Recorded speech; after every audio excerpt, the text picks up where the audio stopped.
5 ways to make money out of commercial real estate. Today in my video, I'm going to cover with you the top 5 ways investors right now, those savvy investors out there who are investing in commercial property, who are jumping gun from residential to commercial property, are making money hand over fist, right? And they're really, really simple ways, and you can learn them and implement them through this video. Stay all the way to the end. I'm going to give you the top tip and how you can easily set yourself up for more and more profits, that you can pull out more and more money out of this property in years to come using this one simple strategy. My name is Helen Tarrant. I help everyday Australians become wealthy through investing in commercial real estate by building out a pathway, a blueprint where you can know how in detail you can get to cash flow, growth, and uplift in your investment journey. So if you want to find out more, click the link below, booking for that free strategy session. But also make sure we actually do have an upcoming free boot camp that I want you to attend.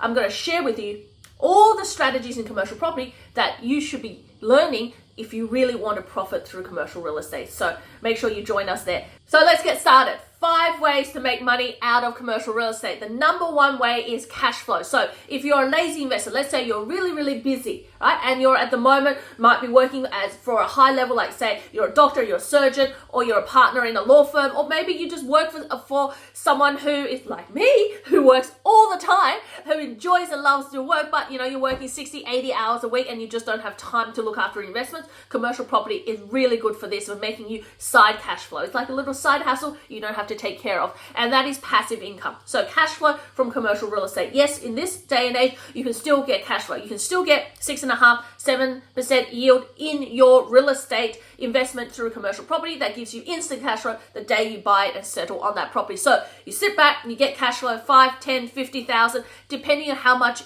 the property price that you bought in with and how much deposit you're putting into the mix. So that's really simple. It's just simply money coming in, which is the net rent income, because in commercial property, everything's traded on net. Your tenant pays all the outgoings, you pay the bank, and the rest is for you to keep. So there's a pile of money called passive income. Number 1, simplest way. Number 2 is capital gains. Now, in the last 12 months, we've seen, even with the interest rate rises, we have seen that commercial property continue to rise by 5 to 7% in terms of its value growth, which means that while residential is stagnant, commercial properties continue to grow in value, which means that you can sit back, relax, get your cash flow from the number 1 way of making positive cash, from your number 1 way of making money in commercial property to the number 2 way where you sit back at capital growth in a couple of years, refinance against that, pull out that equity that you've built and buy again. So you simply sit back as an armchair investor and continue to grow your wealth that way. These are the 2 really simple ways. If you're a really busy professional, you can still get passive income and growth in your commercial property. That's how you make money passively. Now, number 3 is where it becomes a little bit more active. So if you have a bit of a spare time, so maybe a day free out of your week, or maybe 2 afternoons free, you can implement this strategy, and that's value add. Value add is, for example, you've got a commercial property right now that is not perfect. So instead of having a 5-year lease to a dentist or a vet or allied health in a strata complex or a freestanding building, you might have a property that is a little bit more run down, a property that needs to be tidied up, maybe a tenant on a short lease, maybe a tenant that's been there for a long time but haven't paid market rent, but they need a total refurb, they need new air conditioning, or they may need a cool room installed, whatever it is, they may need flooring done, whatever they need done, you're doing it so that they can increase the rent, or you can increase the lease term so that you get more value out of this property. What does that mean? It means you're buying in at a lower price. By the time you do the refurbishment, you change the lease, the value has grown, but so has your cash flow. So that's the number 3 way, but that takes someone who's a little bit more active, who has at least about a day or 2 half days off during the week to attend to it. And it's only project based. So once it's done, and you can go back to your work and let this property run on passively. So that's number 3. Number 4 is getting more tenants. What does that mean?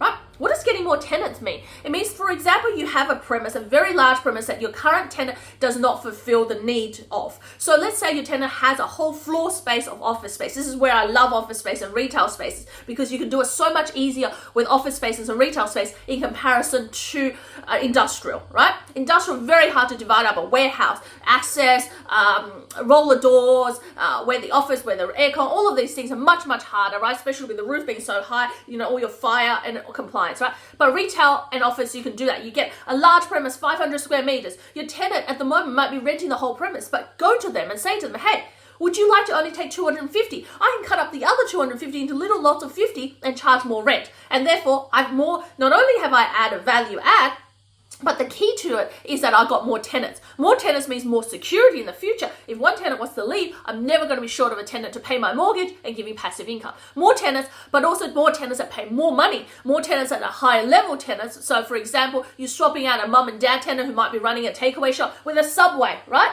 A different type of tenant makes the property grow in value, but also in the fact that the cash flow and security is also there. So adding more tenants. So a couple of ways to do that quickly is, for example, mezzanine floors inside a warehouse. You need to get compliance with strata engineering, of course, but a mezzanine floor to help your tenants store stock. They could pay more rent because of that. You could put container storage on land. So if you already have a property that has a lot of land and your tenants are using the parking space, but not all of it, maybe you can put 2 or 3 containers up there that give you additional income.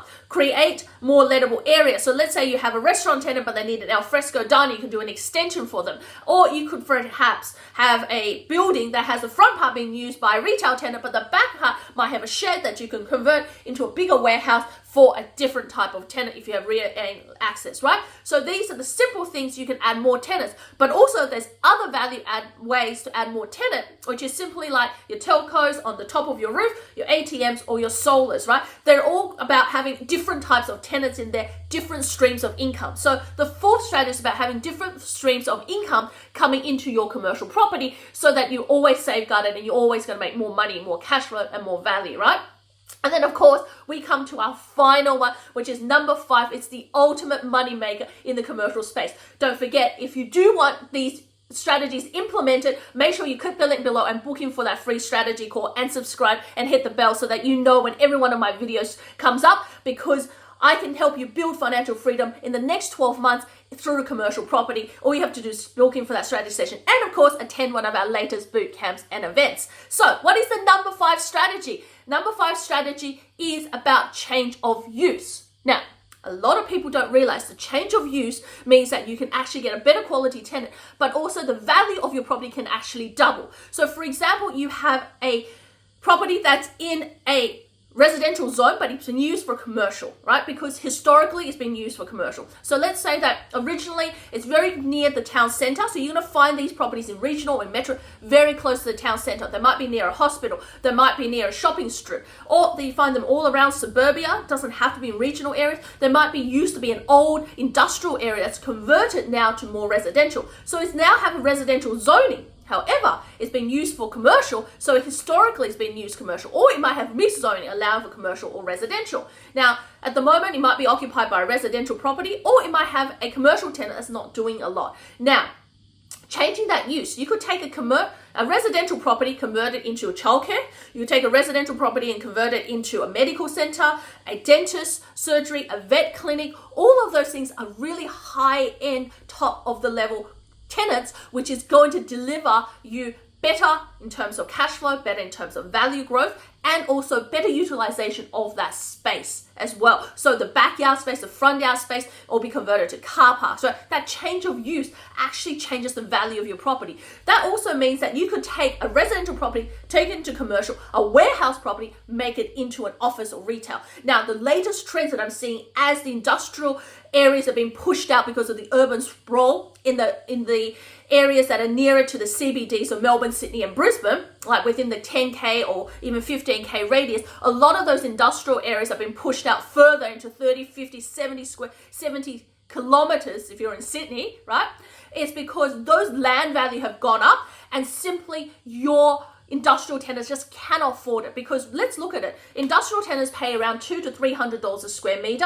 Your retail tenants pay triple that. They pay like $800 to $1,000 a square meter in really high density areas. Your office space tenant pays somewhere around $600 a square meter. So the better use of a warehouse space may be to actually convert it to office, right? To office space, that industrial sheet. You can often, because of the height in an industrial warehouse, build 2 or 3 stories in actual warehouses. So that means you can actually have 2 or 3 different tenants, or one large tenant that loves the design and layout of it, or you could actually build it into self-storage as well. So there's actually multiple ways if you change the use of your current property to something that suits the modern need or the need of the area. You could benefit from additional increases in multiple streams of cash flow, but also the value actually jumps because you're utilizing for the best use that it is now, right? Which means that it pays to buy something that's in the wrong space, being used wrongly, and then be smart enough to think outside the box, having a team behind you to be able to convert that into something that's high performing, which means you can literally triple your money in that process. Right? Triple your money in that process because you're getting 3 times as much rent, you're getting the value out of a different type of tenant,